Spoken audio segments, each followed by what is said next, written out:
دے رہا ہوں آزما رہا کہڑی ہوں. جگہ پہ تسی بول رہے ہو؟ یہ اٹھاپ ہے اور امراض خبیثہ پہ استعمال کیا جاتا ہے.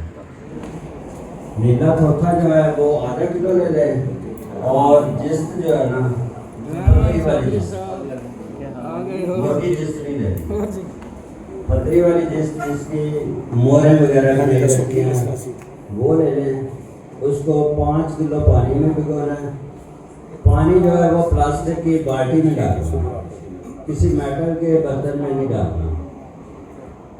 اس کو بھگو کے دونوں چیزوں کو 8 دن کے لیے اس کو بھگوئیں اور روز کسی لکڑی سے ہلاتے رہیں یا کسی پلاسٹک کے ڈنڈے سے جو کچھ بنا ہو اس کے ساتھ کھلانا ہے، کسی میٹل کی چیز سے نہیں ہلانا.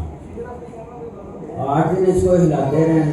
8 دن کے بعد اس کو چھوڑ دیں. 3 دن اس کو بھگویا رہنے دیں. جب وہ نیچے بیٹھ جائیں نیلا تھوتھا جو ہے نا وہ جسم جو ہے نا اس کو نیچے بٹھا دے گی اور جیسے گارا ہوتا ہے نا ویسے بن کے وہ نیچے بیٹھ جائے گی. پانی اوپر رہ جائے گا، وہ آب مقطر ہو جائے گا. اس کو یا کسی بڑی سرنج کے ساتھ اوپر سے نکال لیں یا اچھے طریقے سے اس کو نیچے کر کے علیحدہ پانی کو نکال لیں. نیچے والا جو گاب ہوگی جو بیٹھی ہوگی نیلا تھوتھا اور جسم جو ہے نا وہ گاب کی شکل میں وہ نیچے بیٹھی رہی. پانی نکال کے اس کو کڑھائی میں ڈال دیں.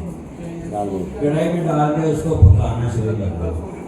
اتنا پکائیں ہلکی آنچ سے پکائیں کہ وہ جلے بھی نہ اور اپنا اثر بھی چھوڑے. پکا کے اس کو خشک کر لیں. خشک کر کے اس کو نکال لیں.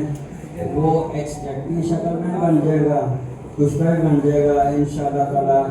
وہ بالکل سفید ہوگا. اس کو پھر پیسنا ہے، کھل کر لیں. تھوڑا تھوڑا ڈال کے کھل کرتے جائیں یا اگر آپ کسی اچھے طریقے سے اس کو گرائنڈ کر لیں.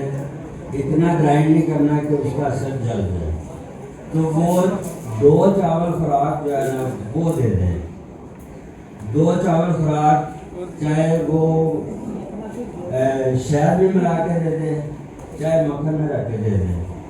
یہ بہترین چیز ہے امراض خبیثہ میں اور میں زیادہ اٹھارہ میں دیتا ہوں کیونکہ یہ امراض عورتوں کا آج کل بہت زیادہ چل رہا ہے. کمال